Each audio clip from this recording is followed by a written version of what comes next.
Hi and welcome to today's TOGCast. I'm Leanne and I'm joined by producer Bex and Julie Marsh from Be You Consultancy. Julie actually joined us a few months ago to talk about imposter syndrome, and we released a webinar on that, so if you're interested, please take a look. But today we're here to talk about supporting Generation X and getting them back into the workplace. So Julie, do you want to kick us off by telling us a bit about yourself? Yeah, of course. So hi everyone, I'm Julie. I'm the founder of Be You Consultancy and Coaching, offering HR consultancy, coaching, mentoring, services to businesses, and also something called motivational maps. And I think for me, this topic really interests me because I am Generation X. Yeah, well actually I printed off the definition of Generation X. They want less supervision and the ability to get down to work. They want space to do their own work. Autonomy is important. They view everyone as being the same. Having a conversation immediately after an event is more relevant than waiting. They like to hear feedback, so they give it freely. And they like to talk about personal and professional lives. And it says here that the date for Generation X is 1965 to 1981. But I think there's a bit of flex on that, isn't there, depending on where you look. So that's really interesting actually, because my parents are obviously Generation X, so they would have influenced me, but I am technically a millennial. Rubbing it in. Yeah. Sorry. It's okay, not jealous at all. You're completely right, where how we take in information as children, depending on our environment, will shape how we see the world. It's something in neuro-linguistic programming called the face map. It's how we take in information that changes our behaviour and our states to then what we, how we communicate and how we deal with certain situations. So depending on influences will be dependent on how we see the world. Okay. So our topic today then, supporting Generation X in the workplace. Am I to assume then that they might have been out of work for a certain period of time? Yeah, and I think there's lots of different factors that we've got going on. So it could be that Generation X, their children are just going off to uni, flying the nest, so they've got that freedom. Yeah. So it could be that actually they're looking at changing their career options. It could be that during COVID, how we all had that, I say generally, we all had that reflection time. I know I certainly did. Where you come to think about actually what is it that's important to me. Yeah. So it could be that people are still on that journey of working that out. But also it could be for health issues. You know, Generation X, unfortunately, hate to admit it, we're getting older. Yeah. So there's those Isn't complications. I know, it's such a rough ride, isn't it? And I feel as well, maybe Generation X might have some confidence issues where they think they're too old to maybe get the new job, and they think the younger people will get the job over them because of their age, potentially. Yeah, 100%. I think we've got, obviously we did the webinar on imposter syndrome, so very worthwhile checking that out. That can come across especially when people have had a break from the workforce or they're thinking of applying for new jobs. And what you find with females specifically, we tend to feel that we need to be able to do everything on a job description. Yes. Before we apply for that job in the hope we might be successful. Whereas, unfortunately, if you're male, you only need to do one or two things and you just think, well, actually, I'm going to go for it. Yeah. Because we don't have that same output and perspective on applying for jobs, so I think that can creep in as well.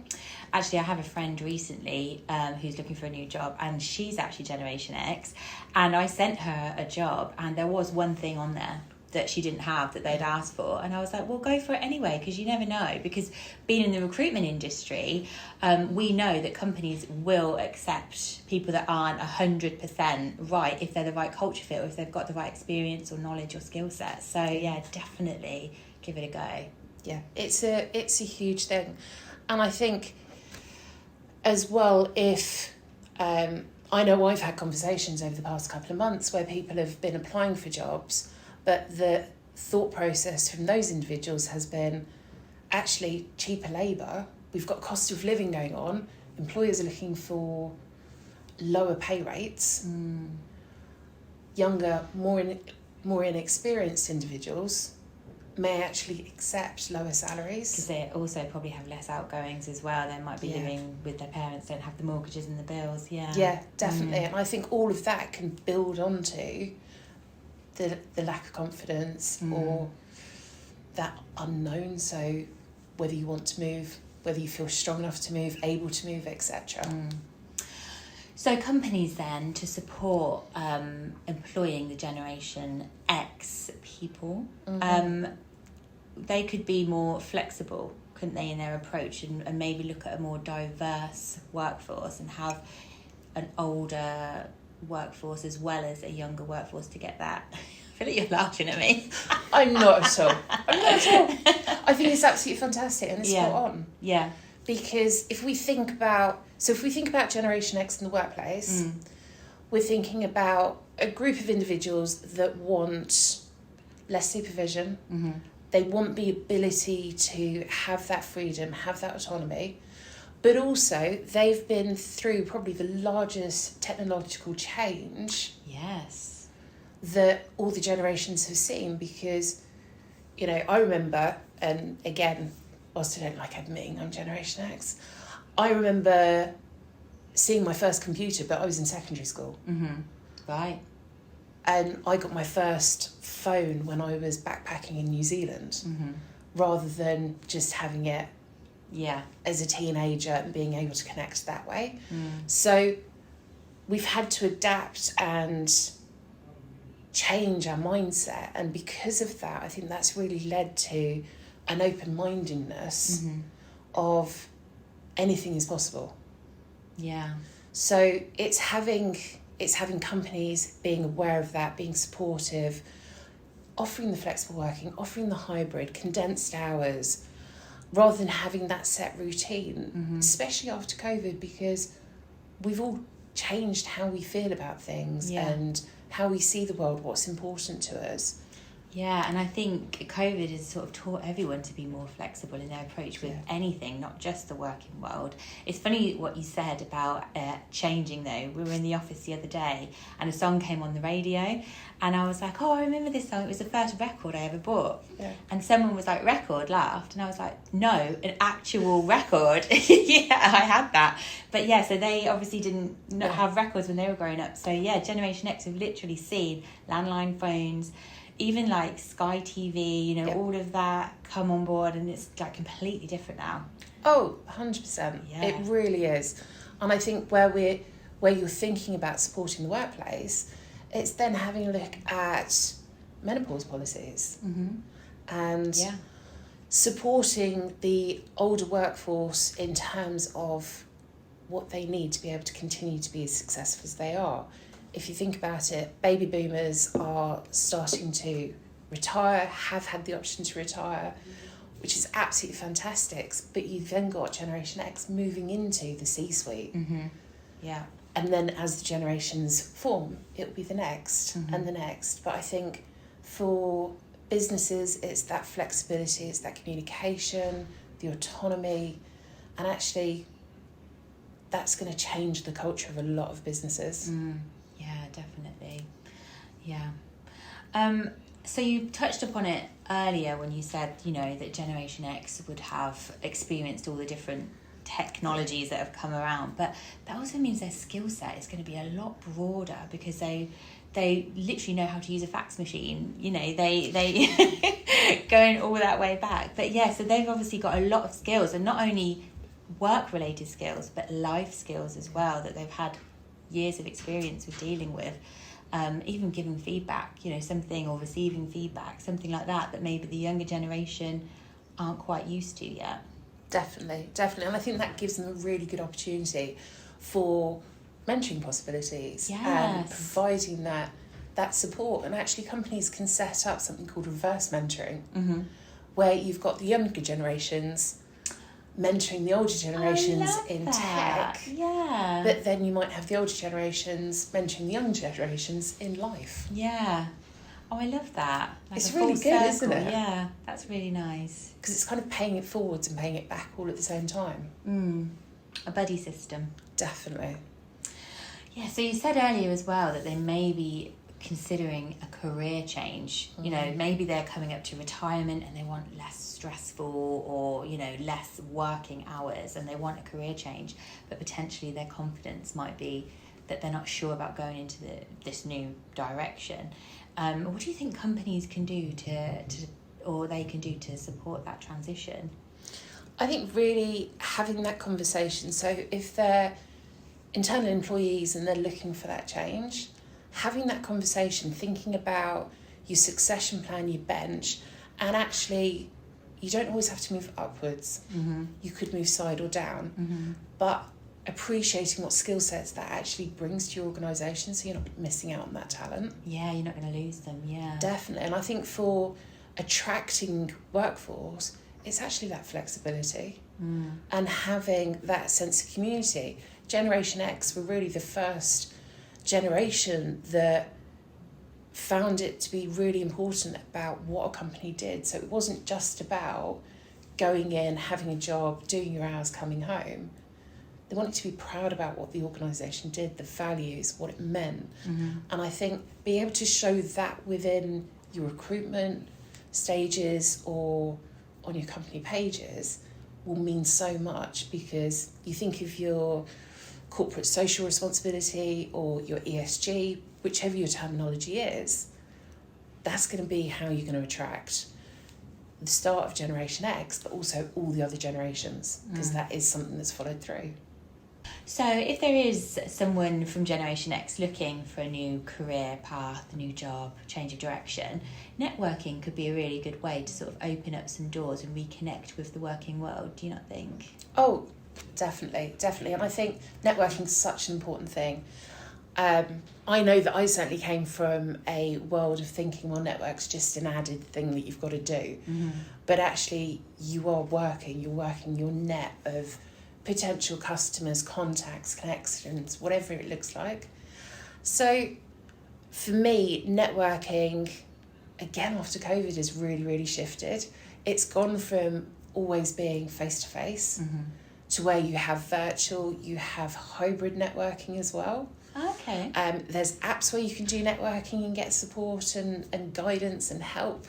So there's really, the options are endless. And I think that for Generation X is really, really great, because that enables that flexibility in our approach and our style, bearing in mind all the changes in technologies we've seen, to pick and choose which one suits us. And I still like doing face-to-face networking. I really enjoy it, but also I quite like the online for the ease of it, and actually that's more flexible at times that I need it to be. Yeah, so they just need to go out there, maybe find a few networking events, and you never know who you're going to meet either. And you might meet that potential new employer that's willing to, you know, give you a shot if you come across really well in the networking event. Definitely. It's about being able to connect with individuals, and I think again the joy of Generation X is that we've got that experience. We've had that exposure to be able to talk to so many different ranges of individuals, but also we've seen the technology, so we can have the conversations about Twitter changing names and new platforms through to the fax machines. And do you remember the dialing tone of the internet? And terrifying people. Yeah, I think that's great as well, because face-to-face as well, you can really get your personality across. And if you mention, you know, that you are looking to re-establish your working career or take a change of direction or go part-time, you know, just meeting that person, and if you have that face-to-face connection and build that relationship, I think that's a really good place to start. Definitely. Yeah, because some companies, you know, there might be a bit of an age bias on who to recruit. Maybe they want the younger generation because there might be a less higher salary there for them. But yeah, Generation X do bring a wealth of experience, and if they can portray that in a way. Yeah, definitely. And I'd say for the organisations, think about the recruitment ads that you're using. Think about the words that you're using. If you're saying mature, if you're saying young, junior, all of those things, we filter that information and think, actually, well, a junior is someone who's younger, is someone who's less qualified, or mature isn't a 18-year-old that's actually had loads of life experience. Mature is someone who's this generation or that generation. So that can normally come into play. I think there's also the other thing to consider as hiring managers, how people feel if they've got someone's CV in front of them, but actually they're really, really qualified. And not being scared by that. Because if you've got someone, you're a hiring manager, let's say, you've got someone's CV coming through and they outrank you in their experience and their qualifications, how do you feel about it? I see, yeah. Because it might be that you think, I'm not going to touch them, they're going to be really difficult to manage. Or it might be, and of course this is a more positive thing, do you know what, I can take all of their skills and experience. If they know what the job is, we're clear on that communication, maybe they want the job, that's maybe why they've applied for it. But maybe we can use all of that information. That's a really good way of looking at it. Yeah. Yeah. Especially seeing Gen X like to give feedback. Yes, exactly. So why wouldn't you do it? Yeah. Although I can see how that might be a bit annoying if you've got somebody that keeps giving you feedback. You're like, shush, just do your job. This is the way it's done. Definitely. Sometimes it's wanted, sometimes it's just not. Yeah. So there also might be opportunities out there for people that are in an established company, they've been there for a while, but they kind of just want to stop with the 9-to-5 grind, they want a little bit more flexibility, but they still kind of want to stay with that company and do the similar role. What have you got any suggestions in that type? Yeah, I think definitely have that conversation with the manager and, of course, involve your HR teams. There will be technicalities in terms of the legislation, in terms of taking a break from your contract of employment and moving on to something like consultancy or freelancing. But actually, consultancy and freelancing really free up the time because it's down to the consultant or freelance when they work. Yeah. So it takes that control side off the organisation and gives it to that person. Yeah. And as someone who's a consultant, it's absolutely mind-blowing that it gives you so much more flexibility. If you want to work, great. If you don't, you don't. Yeah. Of course, there's monetary things that come with that that you need to think about. Yeah.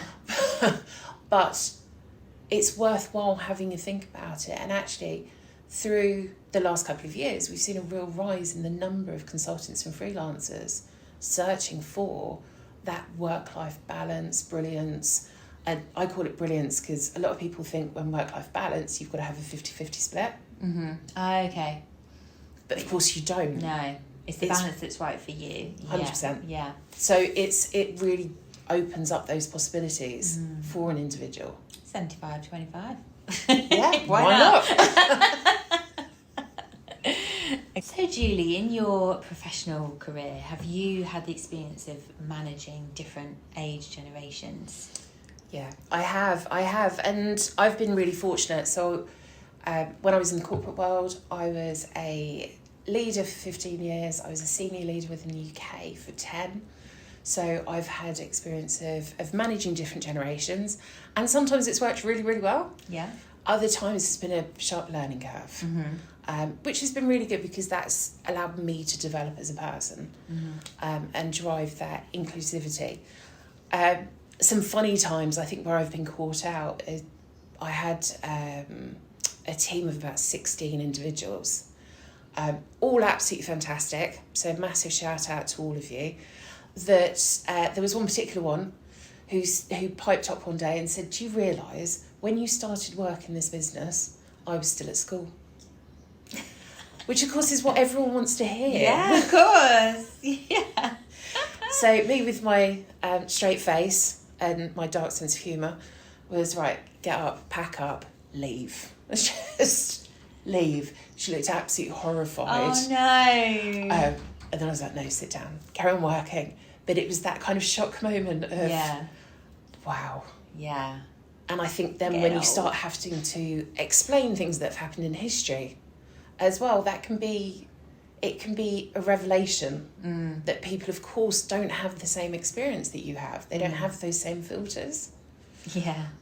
When I first started managing, and I was managing someone of an older generation, again, it's a different style that you need to take on, because it's really that situational leadership where you're adapting your style to meet the needs of the person, the task that you're performing, because you may not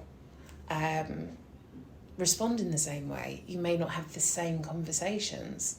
I know with younger generations, it's talking about, I'd be having conversations about splitting up with their boyfriends or their first migraine. Whereas older generations, it might be about their children going to uni University. or health issues, things like that. So it's just being mindful of that. Yeah. But yeah, it's definitely been an interesting journey. And I imagine there's probably also a difference in the way they actually do their work. So I feel like, and I'm only saying this because I have a teenage daughter, that the younger generation are more hesitant to pick up the phone and call somebody, whereas the older generations have no problem with that, because that is how we all communicated back then. Whereas now it's texting. Yeah. Yeah, so sometimes I'll ring my daughter, she won't answer, and then she'll text me, what do you want? I want you to answer the phone. I want to speak to you. Oh, well, this conversation has been so good. Thank you so much for all your insights on Generation X. We like to end each TOGCast with the one word, which is just a word that we like to leave people with to ponder, to kind of sum up the whole conversation that we've had. Would you like to go first? Go for it. I think my word would be inclusion. Nice. I think I'm going to choose brilliance. Nice. Producer Bex? Reversed mentoring. Ah, yes. Fantastic. I love that concept. So thank you everyone for joining us today. Thanks Julie for being here too. And don't forget to subscribe to TOGCast so you never miss an episode. Bye. Bye.